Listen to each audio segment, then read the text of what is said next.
Ipapaalala ko lang, ikaw ang nagpauso ng date sa ex. Bulong niya. Yes, aminado ako baby. At ikaw ang nagpauso ng cancellation at breakup.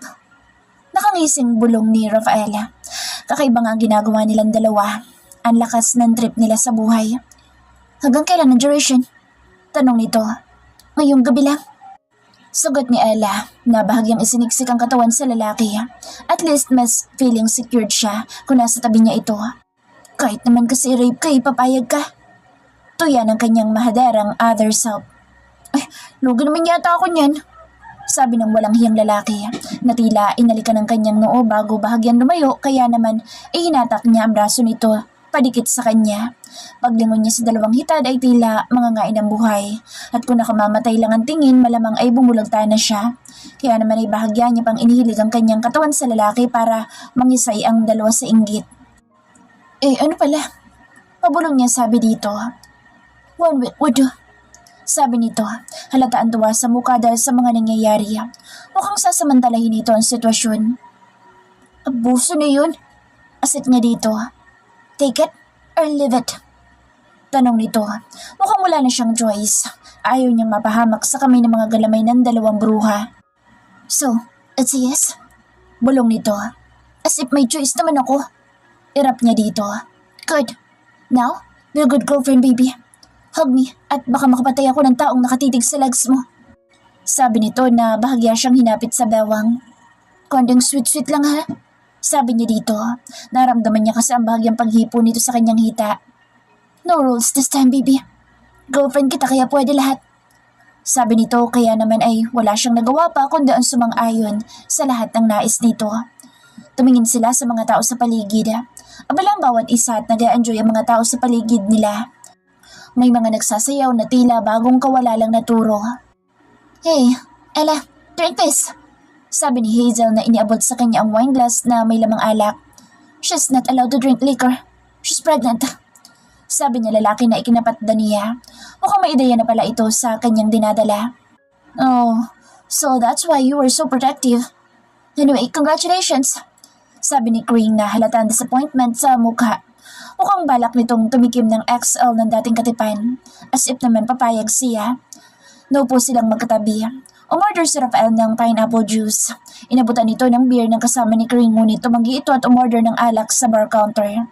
Panay naman ang lingon nito sa kinaroroonan niya habang naghihintay ng order nito. Hey baby, wanna have fun? Tanong nung Aaron. I'm fine. Kaming sagot ni Ella. So, you're pregnant? Are you sure it was Rafael's baby? Tas ang kilay na tanong ng may saahas na babae. I'm not like you, so I can easily point out who I bedded. Rafael's the only man in my life. Sagot niya dito na sinagot naman ang irap nito. Bitch. Sabi nito na nakangiti pero nakita niyang may inilagay ito sa mismong juice niya. Nakita niya ang tinginan ng mga kasama nila. Mukhang may binabalak na masama pa lang talaga ang mga ito. Akala siguro ng mga ito ay masisindak siya ng mga ito. Nang makita niyang pabalik na si Rafael ay pasimple niyang inilipat ang juice. Kunwari ay ininom niya ngunit inilipat niya lang naman sa kinaroroonan ng babae at tinabig ang juice sa harap niya papunta sa gawin ni Hazel. Oh shit! You idiot! Tungayaw nito dahil tsak na nalalagkit ang babae. Oops, sorry. Kagat labi niyang sabi upang pigilan ang ngiti na kumawala sa kanyang mga labi. Hey baby, what happened? Tanong ni Rafael. Your idiot girlfriend just spilled out her juice. Look at me. I felt so sticky.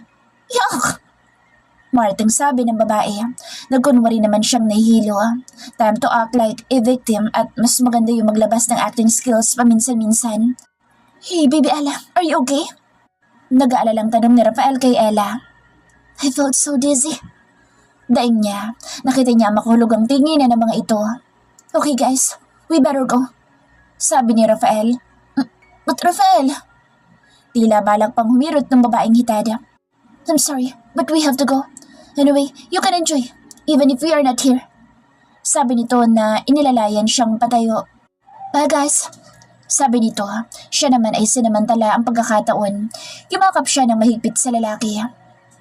Hini-hini lang sa kakapulupot baby. Baka hindi tayo umabot sa bahay niyan. Bulong nito kaya napaayos siya ng tayo. Hoy, di tayo mag-aano ha? Sabi niya dito. Mag-aano? Mapaglaro ang ngiting nakaguhit sa labi nito. Yung ano? Basta, alam mo na yun. Bawal tayo magtsuktsakan. Sabi niya dito na ikinakabit ang seatbelt niya. Bakit bawal? Do you have menstruation?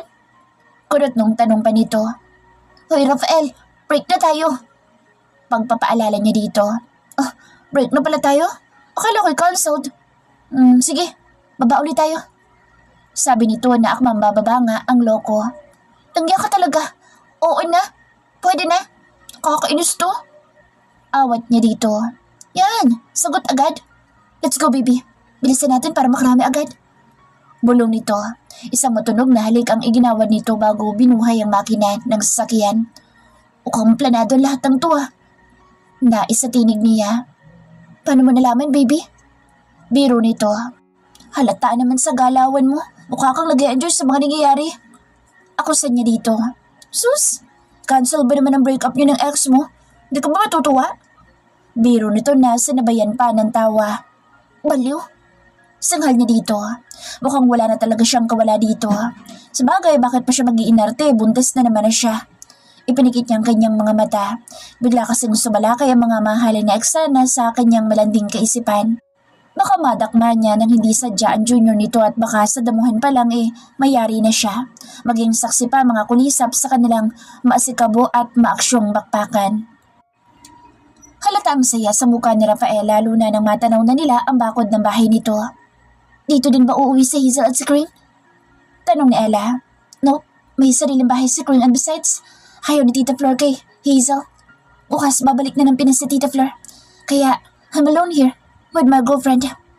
Sabi nito. Girlfriend? Para siyang sinakal sa sinabi nito. May girlfriend na itong bago kaya hindi ito nagparamdam sa kanya. Nalumo siya. Ang sakit palang malamang nag-cheat ang boyfriend mo. Pero ayaw niyang sumatan ito ngayon at parang gusto niyang lumayo na lang after nito. Peace of mind para sa kanya at makamakunan pa siya pag nagpatuloy o pinagpatuloy niya pang damdamin ang sakit. Yes, girlfriend. Cancel the breakup natin, remember? Pagpapaalala nito. Tila nakahinga naman siya ng maluwag sa sinabi nito.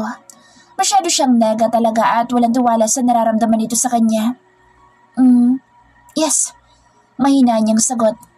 Okay, now, let's get inside. Sabi nito na hinawakan siya sa kamay. Tila robot naman siyang nagpahila dito. Alam niyang wala siyang ligtas sa kamay nito ngayong gabi. Pagpasok nila ay kaagad nitong inilock ang gate, lalo na ang main door. Katahimikan ang bumungad sa kanila na makapasok. Tila ay walang katao-tao. May note sa ibabaw ng table. Kinuha ito ni Rafael upang basahin. Siyempre dahil chismosa siya ng slide ay nakibasa din siya. Rafael, your uncle fetched me. We have an emergency in Davao. I can't contact you. See you soonest in the Philippines. Love, Tita Flor. Yun ang note. Magaling ang timing ng alis na tita. Sabi nito na inilapag ang note. Lumayo siya dito at pumasok ng CR. Kanina pa siya naiihi. Doon pa lang sa bar. Nang matapos ay naghugas siya. Baka may binabalak na masama ang kasama niya at least mabango naman siya. Pagbukas niya ng pinto ay nakaabang na nga ang lalaki. Akman lalagpasan niya na ito ngunit tumarang ito. Time to make your boyfriend happy baby. Puno ng pagnanasang sabi nito. Sabay hagod ng tingin sa kanyang katawan. Maiksi ang dress niya. Hindi nga nangalahati ng hita niya at medyo nakalabas ang kanyang cleavage. Anong pinagsasabi mo dyan? Maang-maangan niya pa. I will claim my right as a boyfriend. Sabi pa nito na hinawakan ng kanyang bawang. Dahil sa laking tao nito ay mistula siyang bata na nasukol. Anong rights? Tanong niya kahit na may ideya na siya sa rights nito. Kasi super experience na niya ang walang pahingang gabi sa piling nito. I'll just show you. Sabi nito na pinatakan ng mabini at magaang halik ang mga labi niya. Kung halik, ako na. Sabi niya, sabay halik sa pisngi nito. Ano ko, bata? Give me proper kiss, baby. Sabi nito. Bagyan itong hinawakan ng kanyang baba bago sinilang kanyang mga labi. Mapasok ang naging pananalakay nito. Mapaghanap at punong-puno ng pananabik. Alam niyang mali ang lahat ng nangyayari ngayon ngunit ayaw niyang pigilan ang sarap at luwalhating hatid ng kanilang pinagsasaluhan. Ilang araw na niyang pinananabikan ang maangkin nitong muli. Bahala na susunod na mga araw. Ang mahalaga ay ang ngayon. Kapwa sila walang imik matapos ang mainit na sandali sa pagitan nilang dalawa. Nakapikit ito ngunit alam niyang hindi itutulog. Kung paano niya nalaman? Siyempre, dahil abala na naman ang kamay nito sa paglanda sa katawan niya. Hoy Rafael, lamog na ako sa'yo. Saway niya dito. Just don't mind me.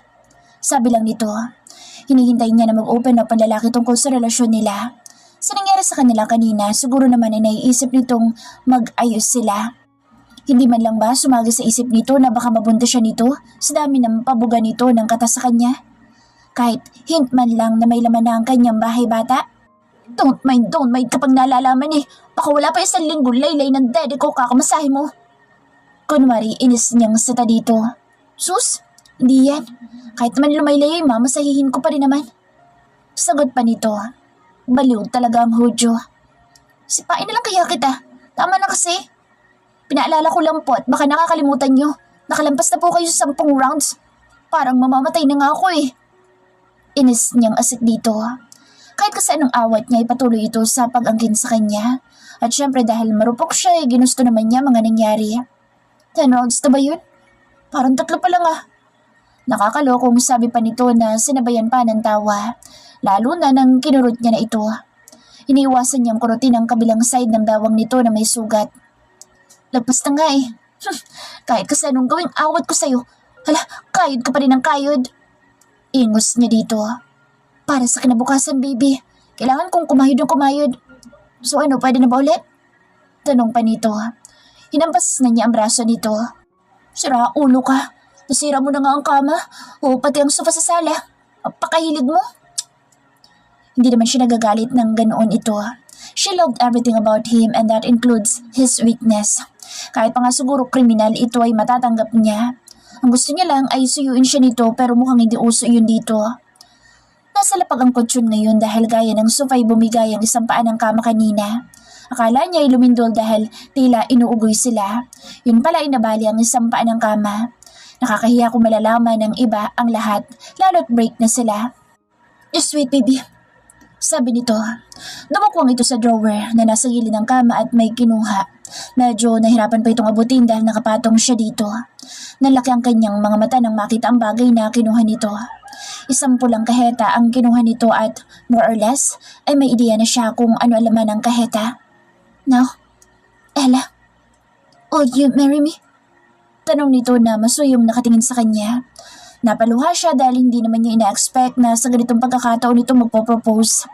At ang matindi pa sa panahon pa kung kailan break sila. Panahon kung kailan nasa kalagitnaan sila ng mainit na tagpo. Chika, kung kailan break tayo, saka ka magpo-propose? Naiiyak niyang sumbat dito. Hey, stop crying baby. Pag-aalo nito. Sinong di maiiyak? Hubot-tubad ako, tsaka ka nagpo-propose? Sumbat niya dito na ikinatawa nito. Answer now. Hindi pa tayo tapos. Sabi nito. Nakakainis ka. Hindi naman ganitong pangarap kong wedding proposal eh. Maktol niya. We will just reenact it next time. Now, so it's a yes? Tila kinakabahan pa nitong tanong. Sino ba nagsabi ditong tatanggi siya? Kahit tagal niyang hinintay ang pagkakataong maikasal dito. Ngayon pa ba siya ayaw? Ngunit nang akbang sasagot na siya ay sumagi sa kanyang isipan ang hindi nito pagpaparamdam noong mga nakaraang linggo. Bago kita sagutin, saan ka muna nanggaling noong nakaraan? Nakasimangot niyang tanong dito. Ngumiti naman ito at tinitigan siya ng matiim. Hindi talaga ako makakalusot sa'yo. Sabi nito na napailing-iling. Talaga? Ilang gabi akong hindi makatulog sa pag-aalala sa'yong kumag ka. Inis niyang sabi dito. Okay, just answer me first bago ako magpapaliwanag. Will you marry me? Tanong nito na naramdaman niya ang muli nitong pag-angkin sa kanya. Kung kanina'y mabilis, ngayon naman ay mabagal at bibilis na bahagya then babagali na uli. Chomyong! Inis niyang singhal dito. Answer me first. Sabi nito. Yes! Sagot niya. Bahala na. Yes what? Tanong nito na patuloy sa ginagawang pambibitin sa kanya. What baby? Answer now. Yes! I'll marry you! Halos pasigaw niya nang sabi dito. Ilang sandali pa ay kapwa pawis na pawis silang dalawa. Hapong-hapo ngunit bakas ang kasiyahan sa muka ng bawat isa. Mainit ang ulo ni Rafael lalo at tumakas na naman sa Ella. Akala niya pag naikasal na sila ay magiging maayos na ang lahat. Ngunit tila mas lumala pa ang sitwasyon. Hindi niya ito gustong iwanan noong isang araw kasi nasa honeymoon stage pa sila ngunit may mission sila. Yes, he's still in the organization but he is not required to join tactical operations. Ngunit hindi nila pwedeng pabayaan si Dos at si Caro. Damn it! Malakas na mura ni Dusty na ikinalingon niya. What happened? Takang tanong ni Riv. Lero, happened bro! Biro ni Damon.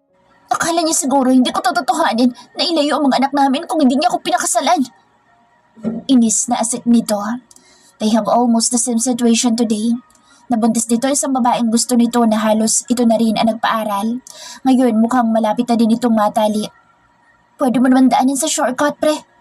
Gaya ng ginawa ni parang Gab. Sabi ni Yael na nakipag-appear pa kay Gab na nasa gilid. Gab almost lose hope when his fiancé died in an accident. And luckily, hindi naman pala namatay si LJ. Nang bumalik ito ay hindi na hinintay ni Gab ang DNA. He did the shortcut. Isang ideya ang pumasok sa isip niya. Kumanda sa kanya ang babae pag nakabalik siya. I think that has something to do with this. Sabi ni Gio habang nanonood sa camera monitor na nasa gilid kung saan nakikita nila ang mga armadong lalaki na pumasok sa warehouse ng mga baril at bala ni Dalton. Maybe then, may connection sa ating lahat ang suspect. Sa Sander. Possibly yes, lalo't mainit tayo sa mata ng mga masasamang loob. Sabi ni Drake. Kahit anong gawin niyang ikot dyan, hindi nila mabubuksan yan. Tila wala lang nasabi ni Dalton. Dalton became dangerous man after the death. He is so serious that no one dared to fight him. Except these guys in the monitor. They are really an expert in this kind of crimes. They managed to break Dalton's first wall, but not the next two walls. Lock the main doors. Malakas na utos ni Dalton. Yes, boss. Sagot ng isang tauhan nito. Burn them alive. Mariing sabi nito. He show no mercy at all. Ilang sandali pa ay kita nila ang pagbuga ng apoy mula sa dingding. Apoy na kayang tumusta ng mga kung anong tao sa loob. Unti-unting naging abo ang mga ito. Ilang araw na silang walang tulog pero he don't care about it. Ang problema niya ay ang girlfriend niyang nakipag-break sa kanya. Tom, Villanueva, you have wound! Mura ni Rib nang makita ang duguan niyang bewang. It way too far from my heart and brain. Sagot niya bago muling nagkubli matapos na paputukan sila. Move! Sabi ni Gio sa kanila. Mabibilis sa mga kilos nila. Kailangan nila ng buhay ang kanilang target. Hanggat maaari ay hindi sila pwedeng gumanti ng putok. Amiya, pwede na sigurong mamatayin si Drago. Nakakapagod yung tatago-tago lang. Gusto ko na makapatay ng tao. Nakakarami ka ng demonyo ka. Si Jai na uminit ang ulo sa lalaking kanina pa sila pinapuputukan. Mabilis na sumampas sa isang pader si Jai at sa muling pagsilip ng lalaki ay sinapol na ito sa noo. Nagpatuloy ang putok. Pag nakauwi ako galing dito, may isa sa ako kong babae. Sa Travis na mukhang may problema din. Ano nangyari? Tanong niya dito. Nakipag-date daw pre. Ang yan. Kahapon lang kami magkasama, sumama na agad sa iba. Umanda sa akin ang babaeng yun. Tila gigil na sabi nito. Mukhang hindi lang siya ang may problema. Ito nga isa dito, kakakasal lang ng isang araw, break agad. To Johnny Hans. Kasi papayag ako. Sabi niya. Kumanda ito sa kanya. Inabot ng 2 linggong mahigit ang kanilang pakikipaglaban. Siya at si Tristan ang may sugat ngunit pa mga minor injury lang naman. Your sister break up with me. Bungad niya nang mapagbuksan siya. Hindi ka nagpaalam? Tanong nito. Alam mo namang makulit yung kapatid mo. Baka mapahamak pa kapag nagpaalam ako. Kakamot-kamot niyang sagot dito. Mukhang totohanan ng breakup niyo ah. Sabi nito. Paano mo nasabi? Kinakabahan niyang tanong dito. Hindi ka na binabanggit eh. Sagot nito. Huwag kang manakot dyan. Andyan ba sa loob ang baliw mong kapatid? Tanong niya dito. Straight from the side ay dito na siya tumuloy para maparusahan na ang dapat parusahan. Nang makausap niya Nobby ay mukhang manginginain ng tao ito kaya lihim siyang napangiwi. Suyuin mo lang, bibigay din yan. Ani tita, meaning ang mommy nito. Isama ko sana tita. Okay lang po ba? Nag-aalangan niyang tanong. Sure iho. Sagot ito kaya naman malakas ang loob niyang landiin ang babae. Tulog na tulog ito matapos ang walang pakundangan niyang pag-angkin dito. Who can blame him? Lalo kung mahal na mahal niya ang babae. Rafael, hilutin mo ang balakang ko. Nabali mo yata eh. Himutok nito na hinihilot-hilot ang balakang. Ibang hilot ang alam ko, baby. Baka madagdagan pa ang sakit ng katawan mo. Biro niya. Rafael, asan ang paliwanag mo? Tanong nito. Kailangan ba yun? Kinakabahan niyang tanong pero pinanatili niya ang hisi sa kanyang mga labi. Oo, gago. So, ano nang paliwanag mo? Nakatikwas ang kilay na tanong nito sa kanya.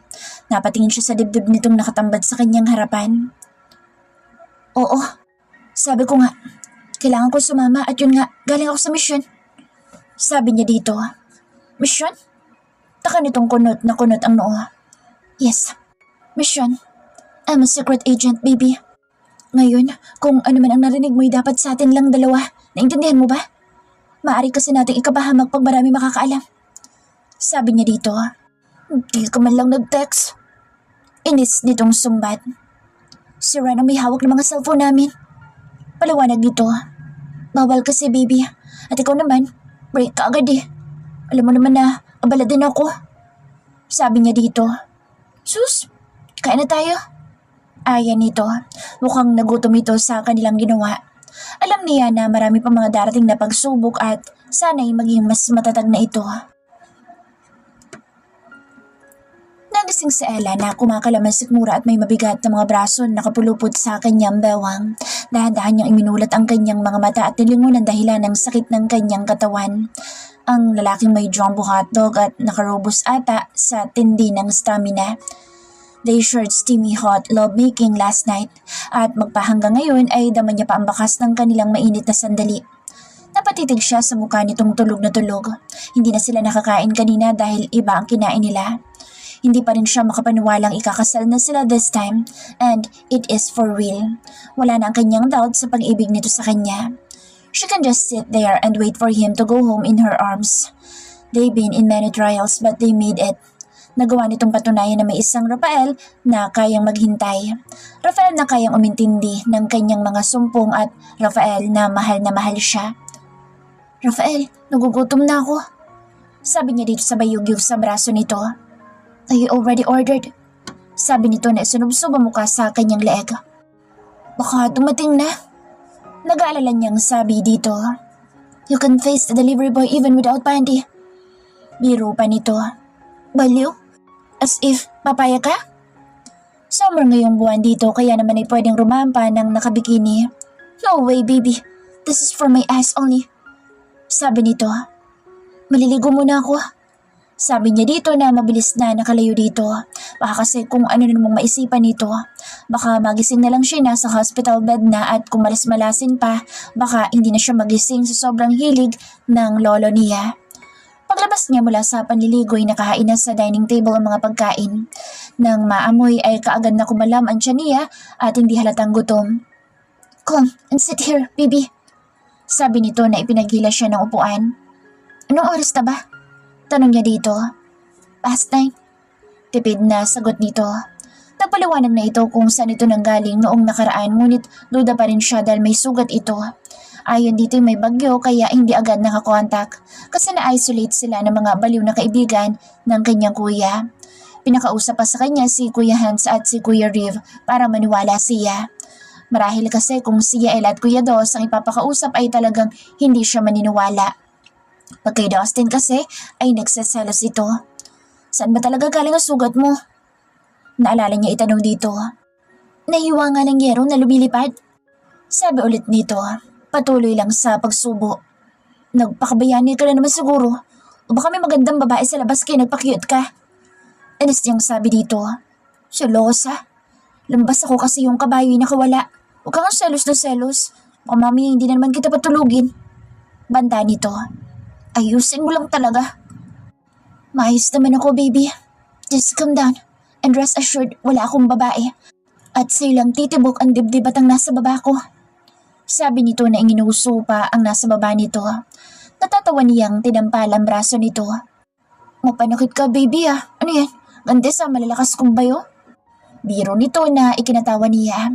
Oo, para kasi mula ng bukas kung gumalaw ka eh. Reklamo niya. Masarap kasi. Sabi nito na kumindat pa. Tumayo na siya upang iligpit ang kanilang pinagkainan. Ito na nagpunas ng lamesa. Maya-maya ay naramdaman niya ito sa kanyang likod. Naka-t-shirt lang siya nito dahil hindi niya alam kung saan ito itinago ang mga damit niya. Maging ang hinubad nito sa kanya kagabi ay hindi niya makita. Kahit anong gawin niyang tanong ay hindi ito sumasagot. Tinatawanan lang siya. Baka daw kasi kung anong hangin na naman ang pumasok sa isip niya at lumayas na naman siya. Rafael! Sawa niya dito. Paano ba naman ay niyakap siya nito mula sa likod? 2 pinggan lang naman at mga baso ang hinugasan niya. Matapos na din naman na siya. I love you, baby. Bulong nito na nagdulot ng kilig sa kanyang puso. Nahiya siyang mag I love you to agad. Dapat after 30 seconds pa. Char. Come on, where's my I love you to? Tila nagtatampong sabi nito. I love you too, baby. Nahihiya niya. Niyakap siya nito sa bewang. Kunwari hindi niya ramdam ang pagbangon ng kanyang sandata.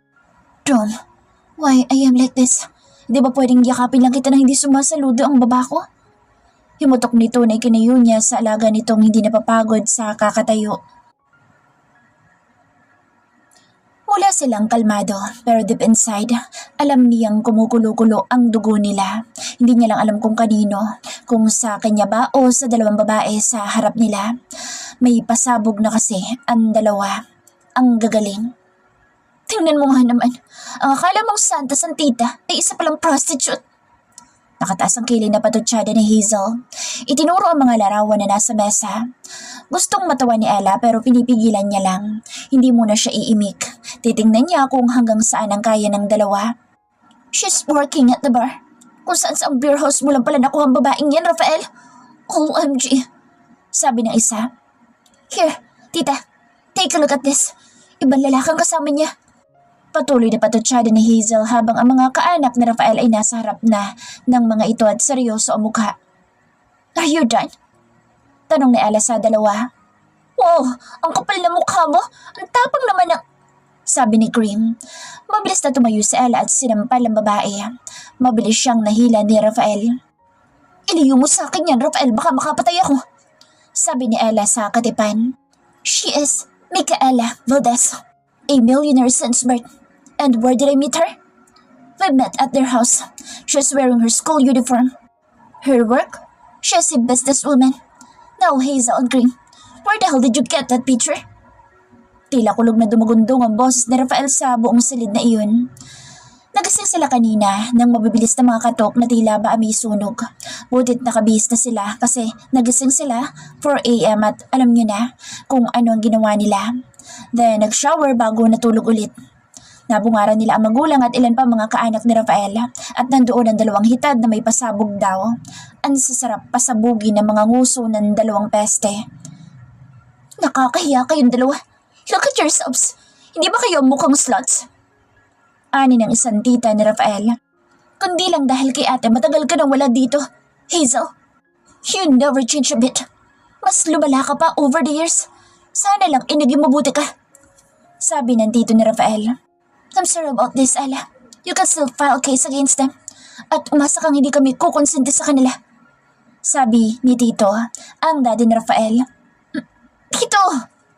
Tila nasindak ang babae. Hindi yata nito inaasahan na hahayaan siya ng pamilya na makulong. Alam mong hindi ka namin kadugo. We tried our best para magtino ka. We accepted you kasi pamilya ang turing ni ate sa'yo. Pero anong ginawa mo? Sinira mo buhay mo. Walang ibang dapat na sisihin dito kundi ikaw lang. Hindi kami nagkulang. Sadyang hopeless case ka lang talaga. Napapailing-iling na sabi nito sa babae. Kung kanina ay pagkabagsik-bagsik na mukha nito, ngayon naman ay tila ito maamong tupa na nakayuko. Ganoon din ang babaeng katabi nito. Tumayo siya. Gusto niya lang manampal ng slight. Lumapit siya at isang mag-asawang sampal para sa 2 ang kanyang ibinigay. Hindi ako kagaya niyo na pakpok. Sabi niya bago tumalikod. Alam niya na ang lahat bago pa man siya natulog kagabi kaya hindi siya nagulat pa sa eksena. Halos napatras ang dalawa sa lakas ng sampal niya. Narinig pa niya ang pagpapalaya sa dalawang hitada. Uminom siya ng tubig na iniabot ni Rafael sa kanya. Nakakagigil talaga. Inis niyang sabi sa lalaki na katitig lang sa kanya. Stress ka na naman. Hayaan mo na sila, at least ako. Alam kong ako lang. Sabi nito na inarapan niya. Paano mo nasabi? Tanong niya dito. Alam ko lang. Just don't mind them. Ihatid muna kita sa inyo. Pumamanhikan kami later. Sabi nito. Nalalaki ang mga mata at hindi makapaniwalang napatitig siya sa mukha nito. What? Tanong nito sa kanyang reaksyon. Pumamanhikan? As in, now? Tanong niya pa. Oo. Now. Why? Tanong nito. Nakakunot na ang noo nito. Seryoso ba yan? Tanong niya dito. Gusto niya lang matiyak na tama ang dinig niya. Yes, Ala. We are too old for pamamanhikan pero I know you wanted to experience that thing. Sabi nito. Kaya naman ay naiiyak na napayakap siya dito.